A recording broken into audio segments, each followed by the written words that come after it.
The Enchanted Princess is one of the newer ships in the Princess fleet. She was completed in 2020, but because of the shutdown, she didn't make her maiden voyage until November of 2021. In early March of 2024, my wife and I did a 10-day cruise on the Enchanted, and we'd like to give you 5 things we loved about the ship and 5 things that disappointed us just a little bit.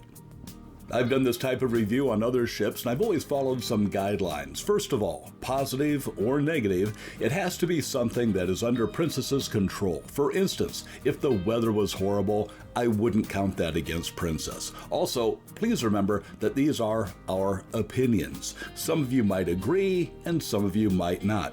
And we may have had some experiences, both good and bad, that you may or may not have had. Fair enough?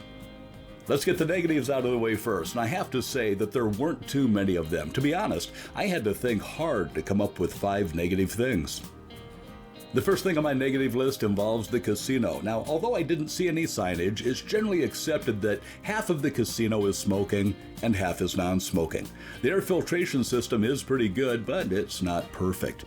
But what really disappoints me is that most of the video slot machines are located in the smoking area. In fact, I did a quick count, and there were 119 games in the smoking area and only 52 in the non-smoking section. Now, to be fair, all of the table games were non-smoking, but we spend more time at the machines than the tables. I also noticed the disparity in our last cruise on the Ruby Princess. It'd be nice if the machines could be arranged so that it was more equitable. The second thing that rubbed us the wrong way was the billing statement at the end of the cruise. Now, the statement was correct, but the way they list things is confusing, especially if you have onboard credit thrown into the mix. For instance, we had prepaid for our excursions months in advance, but they were still listed on the statement. Then further down on the list was an unspecified credit, which was the same amount as the excursions.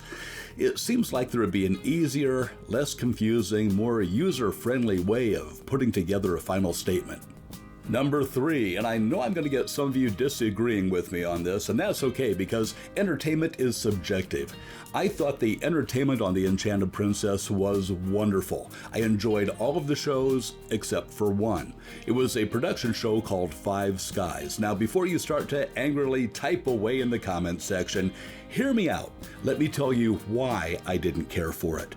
I thought the singing was great, the dancing was wonderful, and the special effects were incredible. It was a technical tour de force. The sets were stunning, the talent was amazing, but what I didn't like was the storyline. The story is about a guy who gets a hot new video game, and in this game, to save the princess, he has to pass through different levels that are set in different worlds. As visually stunning as the show was, the storyline never engaged me, and I think that's because I'm of an age where video games just aren't really that much of a part of my life. And when I looked around at the other people on the cruise, well, let's just say that Princess caters to an older clientele, and most of the people we chatted with agreed that the show had great talent, tremendous sets, and amazing technical wizardry, but the storyline just didn't connect. I think this show would be a big hit with a younger demographic, but solely because I couldn't get emotionally invested in the subject matter, this was my least favorite show. But like I said, this is my personal opinion.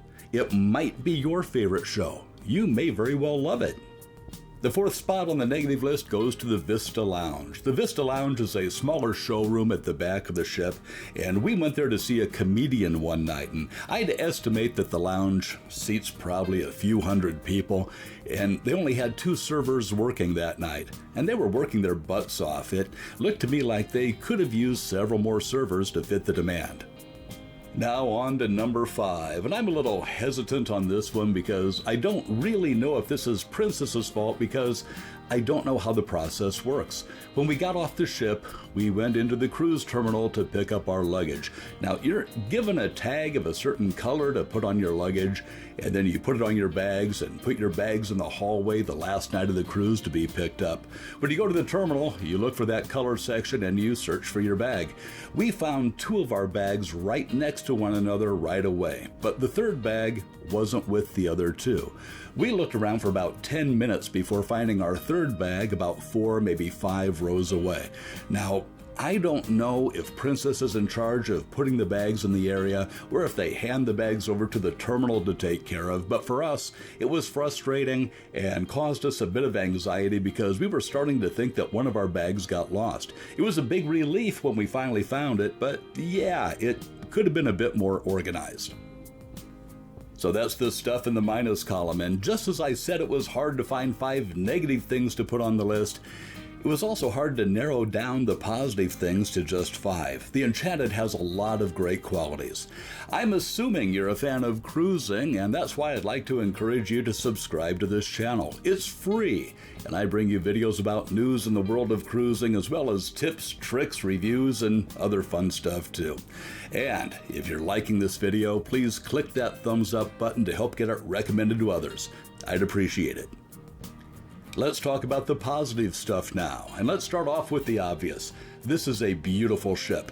The piazza is the central area of the ship, and it is nothing less than gorgeous. This was our first time on the Enchanted, and everywhere we went, the lounges, the restaurants, the public areas, they were all tasteful and well done. The second thing we loved about the Enchanted was the customer service. Our cabin steward was on top of everything. For instance, I was on my way to the cabin to pick something up, and I met our steward in the hallway. I casually mentioned that there was no hurry, but when he had time, we'd like a couple of wine glasses in our room. I was in my cabin no more than a minute when there was a knock on the door, and there he was with 2 wine glasses. Man, he was great. We also had a very small problem with our cruise, not big enough to even mention, but we went to the customer service desk to iron things out. They weren't able to handle it, but they knew who could, and they told us who that person was and where we could find them. When we did, that person took care of the problem immediately. I was really amazed with the efficiency. For number 3 on my list, let's go to the casino. When you want to play a machine, you need to punch in your security code on a keypad on the machine, and one of my big complaints in the past has been that some of the keypads don't work very well, and there might be a certain digit that just isn't registering, and you can't punch it, so you can't play the game. I didn't run into that a single time in the casino on the Enchanted. The machines were really pretty well maintained, and I really like that.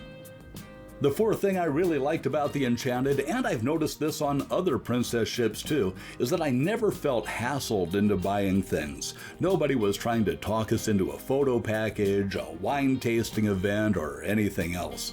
Now, there were nights when we'd come back to the cabin and we'd find flyers promoting an event, and that's okay. It wasn't something that was in your face and obnoxious. So, kudos to Princess for not using any high-pressure sales tactics on us. And finally, the fifth thing that I absolutely loved about the Enchanted Princess was the 360 dining experience. And that's exactly what it is. It's a dining experience. I don't want to give away too much because I have a full video coming out on it in about a week or so, and I'm excited to show you just why I think the 360 is so incredible. Have you been on the Enchanted? What would you put on the list? Put your thoughts in the comments section. And thanks for watching today. I'm Jeff, and I'll see you on the back roads or on a future cruise.